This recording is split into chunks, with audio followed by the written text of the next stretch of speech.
Football Universe. Terakhir kali AC Milan meraih Scudetto adalah 11 tahun yang lalu. Waktu itu AC Milan bersaing ketat dengan Inter Milan untuk menuju puncak klasemen. Inter Milan yang adalah juara bertahan serta tim terbaik dunia berusaha mempertahankan Scudetto, tetapi AC Milan berhasil menggagalkannya. Siapa saja yang berperan dalam keberhasilan ini? Bagaimana bisa Milan kalahkan Inter? Berikut kisahnya. Please like, komen, share, dan subscribe channel ini jika cerita-cerita sepak bola kami bermanfaat. Sebelum ke pembahasannya, buat teman-teman yang ingin bermain game tetapi dapat cuan, silahkan tonton video berikut.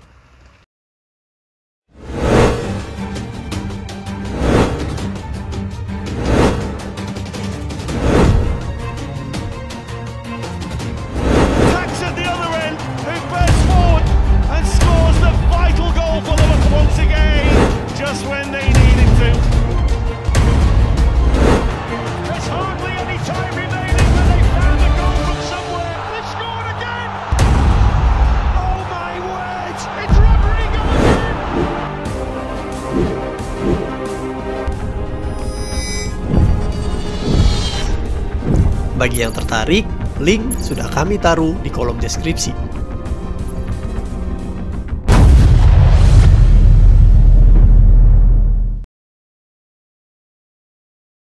Foto ini menggambarkan keceriaan punggawa AC Milan saat berhasil meraih Scudetto di musim 2010-2011. Kebahagiaan ini memuncak karena mereka berhasil mengalahkan rival utama mereka, Inter Milan, dalam mempertahankan gelar Scudetto. Inter Milan saat itu sangat perkasa. Di bawah tangan dingin Jose Mourinho, mereka berhasil meraih treble winner di musim 2009-2010. Tim Liga Italia maupun tim Eropa lainnya semua takluk dari Inter Milan. Karena kesuksesan Inter Milan, maka AC Milan kemudian berusaha menyaingi saudaranya ini. Langkah pertama yang diambil AC Milan adalah menunjuk Massimiliano Allegri sebagai pelatih baru.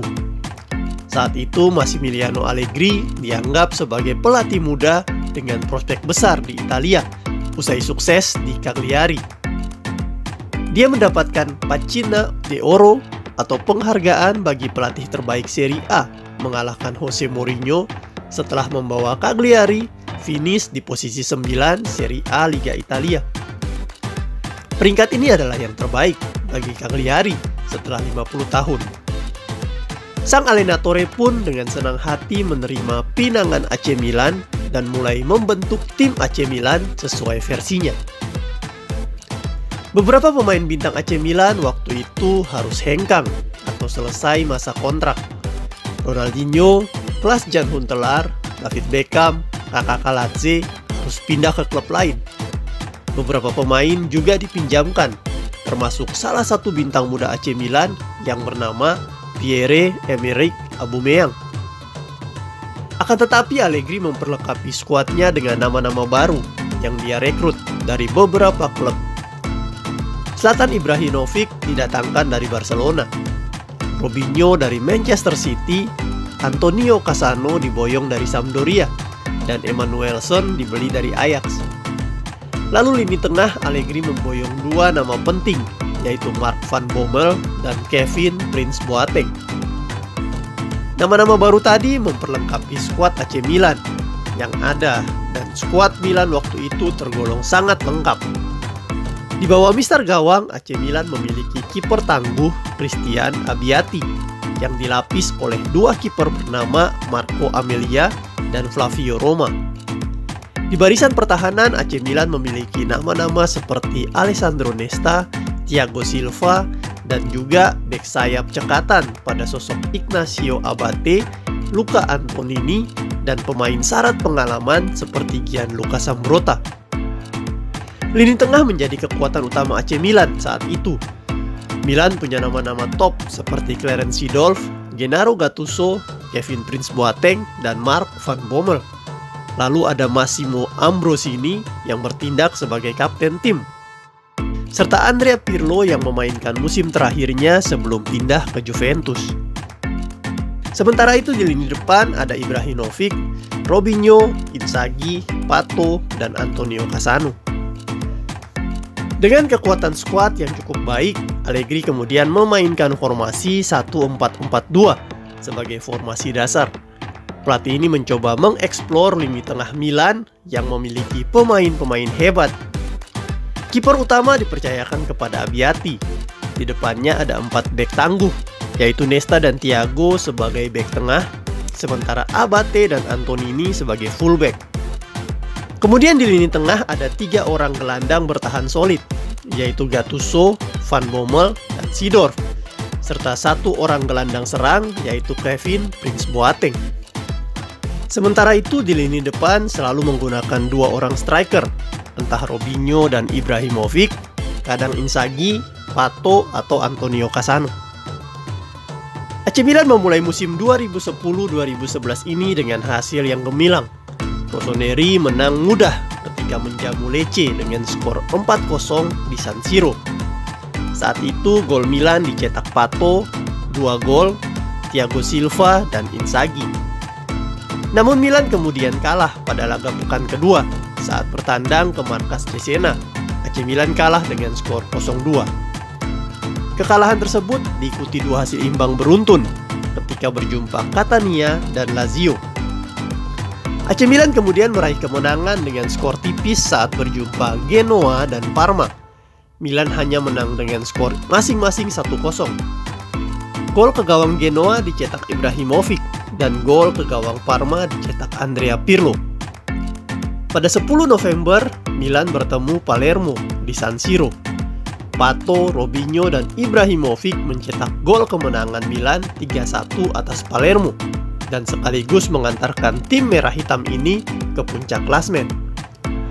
AC Milan kemudian bertemu rival abadinya di pertandingan berikutnya, yaitu Inter Milan. Waktu itu Milan di posisi pertama dan Inter Milan di posisi kedua. Kemenangan menjadi harga mutlak agar AC Milan dapat mempertahankan puncak klasemen. Gol AC Milan kemudian tercipta oleh Ibrahimovic di menit kelima dan skor pun bertahan sampai pertandingan selesai. Milan sukses mempertahankan posisinya di puncak. AC Milan terus stabil dengan tidak tersentuh kekalahan sama sekali. Juventus mereka kalahkan 1-0 dan Napoli mereka libas 3-0. Di tahun 2011 ini, Milan baru tersentuh kekalahan saat bertandang ke Palermo pada bulan Maret. Tetapi setelah itu mereka bangkit dengan mengalahkan Inter Milan 3-0. 2 gol Pato serta 1 gol Cassano seakan menegaskan dominasi Milan atas Inter Milan. Setelah itu, Milan terus mempertahankan posisi puncak klasemen hingga Milan harus berjumpa AS Roma pada 7 Mei 2011. Hanya 3 laga tersisa di Serie A. Rossoneri hanya butuh tambahan 1 poin untuk mengamankan gelar Scudetto musim ini. Laga di Stadion Olimpico ini berjalan tidak sesuai skenario Milan. AS Roma tampil lebih dominan dan menciptakan banyak peluang. Namun Milan mampu bertahan dengan solid dan membuat skor 0-0 bertahan hingga laga usai. Milan pun meraih Scudetto ke-18 mereka. Pada musim ini Milan hanya menelan 4 kali kekalahan dan menjadi tim paling sedikit kebobolan dengan hanya kemasukan 24 gol. Setelah Scudetto musim 2010-2011 ini, Milan kemudian perlahan tenggelam dan meredup sampai saat ini. Di musim 2021-2022 ini, Milan kemudian bersaing dengan Inter Milan untuk meraih Scudetto lagi. Perbedaan poin mereka juga sangat dekat. Akankah Milan mampu meraih Scudetto tersebut, ataukah Inter Milan yang bakal menyalip? Yang pasti Milan mulai perlahan bangkit di kancah Liga Italia Serie A.